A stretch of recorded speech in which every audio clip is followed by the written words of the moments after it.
Hello and welcome to our channel पढ़ाकू कीड़े। I welcome you all to our YouTube platform। इस video में हम discuss करेंगे प्रयोगशाला विधि, जो हमारी विज्ञान की शिक्षण विधियों में इसी सीरीज़ में नेक्स्ट वीडियो होने वाला है। मैं आपको बता दूं कि ये वीडियो बिल्कुल बाइलिंगुअल होने वाला है।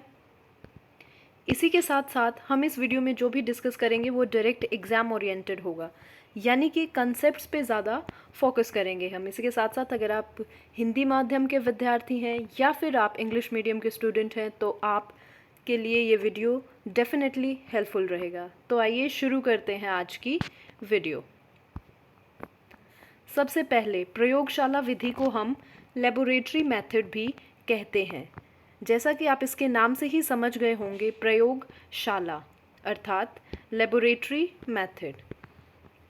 यह विधि कहती है कि छात्र को शिक्षा इस प्रकार दी जाए कि छात्र को स्वयं प्रयोग करने एवं निरीक्षण करने का अवसर मिले। यहाँ पे आपको जिन कीवर्ड्स पे फोकस करना है वो है स्वयं से प्रयोग करना और निरीक्षण करना। ये दो वो क्वालिटीज़ हैं जो कि प्रयोगशाला विधि फोकस करती है। जैसे कि मैथ्स लैब में अनेक औजार होते हैं, गोला है यानी सर्कल जिसे बोलते हैं, इस तरीके से। इसके साथ साथ चार्ट, विभिन्न तरीके के चार्ट हमें देखने को मिलते हैं, या फिर ड्राइंग बोर्ड्स होते हैं जिसके ऊपर छात्र क्या करते हैं, अलग अलग आकृतियाँ या फिर अपनी कल्पनाओं को ड्रॉ करते हैं, चित्र बनाते हैं उसका। इसी के साथ छात्र स्वयं प्रयोगशाला में जाकर गणित के नियम या सिद्धांत का परीक्षण करते हैं। अब जैसे कि उदाहरण के तौर पे पाइथागोरस थ्योरम होती है। पाइथागोरस थ्योरम किस पे लागू होती है? एक त्रिभुज पे यानी ट्राइंगल पे। अब विद्यार्थी क्या करेंगे, जब मैथ्स की प्रयोगशाला में जाएंगे, गणित प्रयोगशाला में जैसे ही जाएंगे तो वो क्या करेंगे, इस पाइथागोरस थ्योरम को प्रूव करके देखेंगे खुद से, और वो जानेंगे कि क्या हकीकत में सच में इन दोनों भुजाओं के स्क्वायर का योग इस तीसरी भुजा के स्क्वायर के बराबर है या नहीं। और जब वो इसको सत्य पाएंगे तो ये ज्ञान उनके लिए क्या हो जाएगा, फिक्स हो जाएगा, यानी कि परमानेंट हो जाएगा। ज़्यादा समय तक चलने वाला ज्ञान उनके दिमाग में स्थिर हो जाएगा। तो प्रयोगशाला विधि में हमने क्या देखा कि बच्चा स्वयं प्रयोग करके सीखता है और निरीक्षण पे ज़्यादा ध्यान देता है। जैसे कि ये विभिन्न आकृतियाँ आप देख पा रहे हैं, डिफरेंट ज्योमेट्रिक शेप्स। ये आप स्क्वायर देख पा रहे हैं जिसकी चारों भुजाएं एक समान हैं और इनके एंगल्स, सभी कोण 90 डिग्री के होते हैं। इस तरीके की फिगर्स बच्चे को बेसिकली मैथ्स लैब में देखने को मिलती है। और ये ट्राइंगल है, ये किसी एक सर्कल की पिक्चर ड्रॉ कर दी। यहाँ पे मेन उद्देश्य यही है बच्चे को मैथ्स लैब में ले जाने का कि बच्चा जो किताबों में पढ़ता है, जो किताबों में आकृतियाँ देखता है, बहुत बार उसका 3D इमेजिनेशन नहीं कर पाता है। सो केवल उसको किताबों से न रटा कर क्या किया जाए, प्रयोगशाला विधि का यानी कि लेबोरेटरी मेथड का प्रयोग किया जाए। लैब में बच्चे को ले जाया जाए ताकि वो वहाँ पे चीज़ों को हकीकत में देख पाए और उन्हें अच्छे से समझ पाए। अब आपके दिमाग में हो सकता है एक सवाल आया हो कि हम पढ़ तो विज्ञान की शिक्षण विधियाँ रहे हैं और यहाँ मैथ्स की चीज़ों को क्यों हम डिस्कस कर रहे हैं। तो वो इसलिए क्योंकि मैथ्स यानी कि गणित, आपको मालूम होना चाहिए कि maths is a branch of science. Science का ही एक हिस्सा है। Maths is a branch of science. इसीलिए विज्ञान की शिक्षण विधियों को पढ़ते समय हम उन शिक्षण विधियों को भी पढ़ते हैं जो हमें मैथ्स पढ़ाने के लिए एज अ टीचर हेल्पफुल होती हैं। आगे देखते हैं मुख्य उद्देश्य।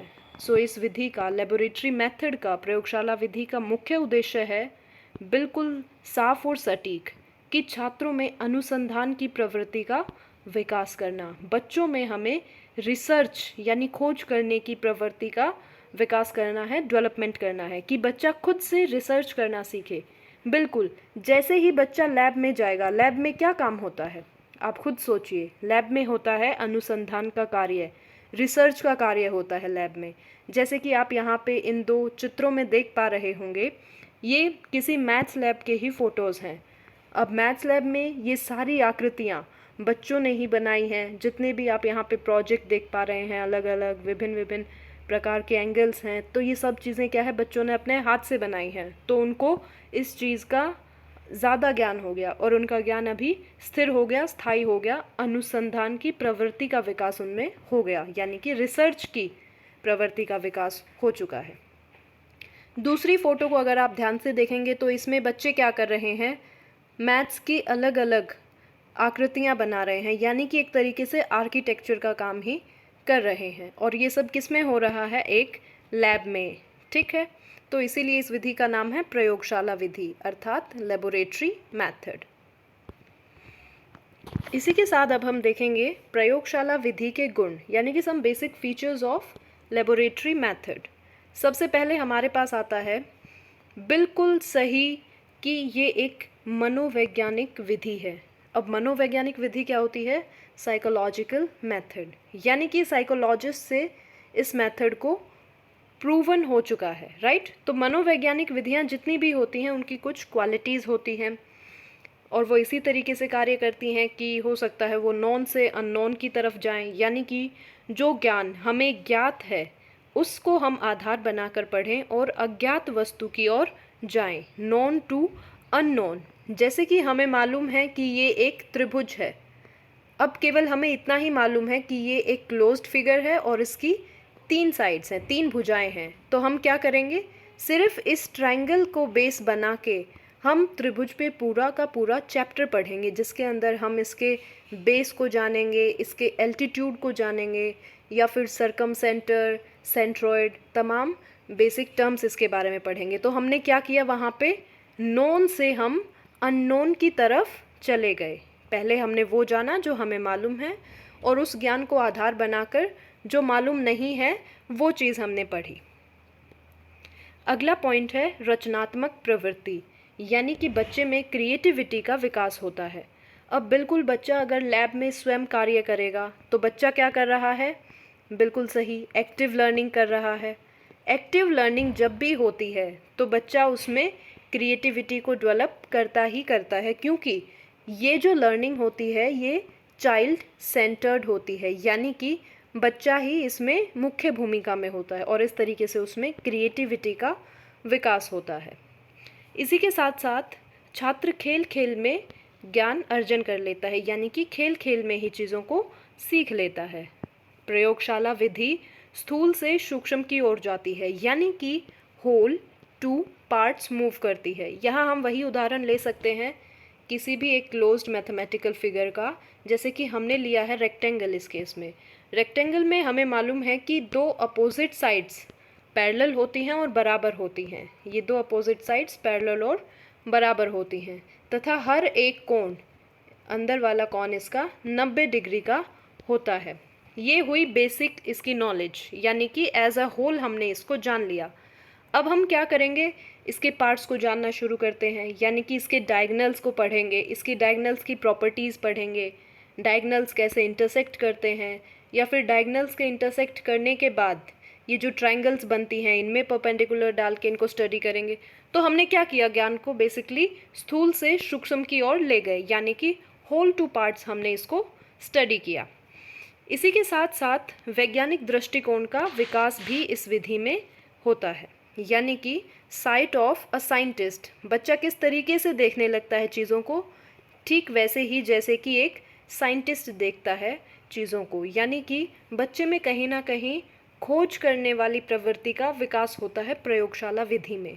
और ये होना भी चाहिए, क्योंकि जितने भी खोज होते हैं, आविष्कार होते हैं नए नए, वो कहाँ होते हैं, किसी न किसी लैब में ही होते हैं। तो बच्चा जब लैब में जाता है, वहाँ सीखता है चीज़ों को, तो उसके अंदर एक साइंटिस्ट वाली भावना जागृत होती है और वो वैज्ञानिक दृष्टिकोण का ही उसमें विकास होता है।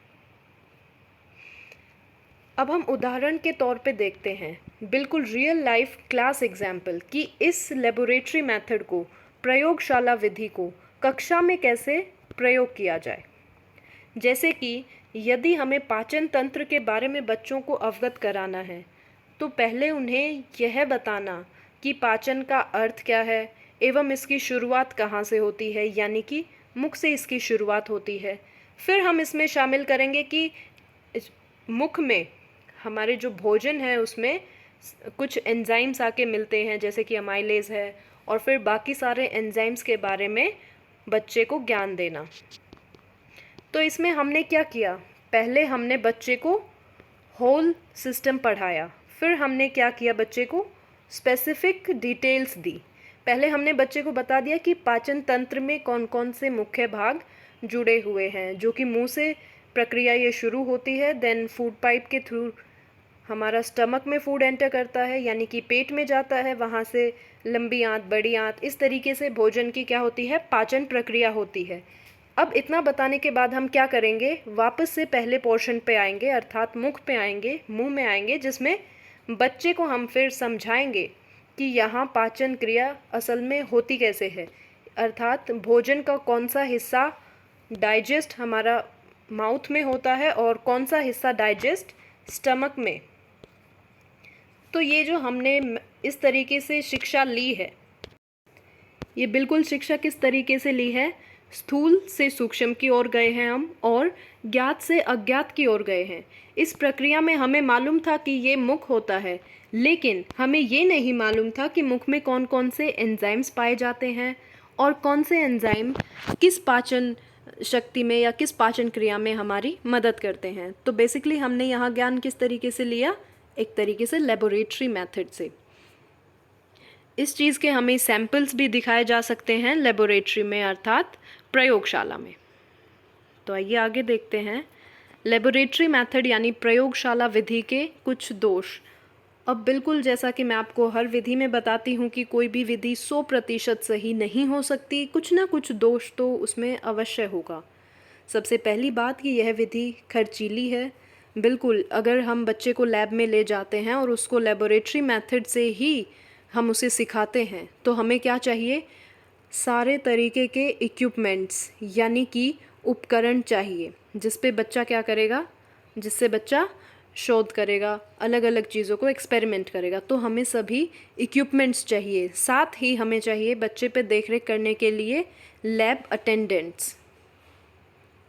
इसी के साथ साथ तमाम तरीके की कंप्लीटली फुली फर्निश्ड लैब यानी कि कंप्लीट फर्नीचर, और छोटे से लेके बड़े तक यानी कि जितना भी सामान एक फुली फर्निश्ड लैब में चाहिए वो सब होगा। इसीलिए यह विधि खर्चीली पड़ती है थोड़ी सी, और हर विद्यालय इसको अफोर्ड नहीं कर पाता है। अगला देखते हैं कि यह विधि अत्यंत मंद है यानी कि स्लो है। बिल्कुल, इस विधि में क्या है, हम एक्सपेरिमेंट के द्वारा सीखते हैं और एक्सपेरिमेंट में टाइम लगता है। जैसे कि हमने केमिस्ट्री का कोई कंसेप्ट सीखा, किताब में हमने देख लिया कि क्रिस्टलाइजेशन प्रोसेस क्या होती है और पढ़ लिया, समझ लिया, लेकिन यदि हम लैब में जाके क्रिस्टल्स बनाएंगे तो हमें उसे ओवरनाइट यानी कि 1 नाइट के लिए बिना डिस्टर्ब किए उस सॉल्यूशन को वहाँ रखना होगा पर्टिकुलर टेम्परेचर और प्रेशर पे, और फिर हमें नेक्स्ट डे जाके उसका रिजल्ट देखने को मिलता है कि क्रिस्टल्स बने हैं या नहीं। फिर हम उसकी मेज़रमेंट करते हैं कि कितने ग्राम के क्रिस्टल्स बने हैं या फिर किस शेप में क्रिस्टल्स बने हैं। तो यह विधि इसी वजह से स्लो मेथड है यानी कि अत्यंत मंद विधि है। इसी के साथ साथ सभी विषय या सभी टॉपिक इस विधि से नहीं सीखे जा सकते, जैसे कि रेडियो एक्टिव रिएक्शंस हैं या फिर रेडियो एक्टिव डिके है। इस तरीके के टॉपिक हम लैब में नहीं कर सकते, ये बहुत हानिकारक हो सकता है। तो आज की वीडियो में स्टूडेंट्स इतना ही। हमने प्रयोगशाला विधि से जुड़े सभी इम्पॉर्टेंट चीज़ें पढ़ ली हैं। अब आपका काम ये है कि आप प्रीवियस ईयर पेपर्स ज़रूर लगा के देखें, और अगर आपको कोई भी डाउट आता है तो आप मुझसे कमेंट सेक्शन में ज़रूर पूछें। इसी के साथ साथ a humble request to you कि आप चैनल को लाइक, शेयर और सब्सक्राइब ज़रूर करें, कमेंट ज़रूर करें, हमें बताएं, फीडबैक दें। And yes, of course, thanks for watching. Please keep watching your channel Padhaku Keede. Thank you so much.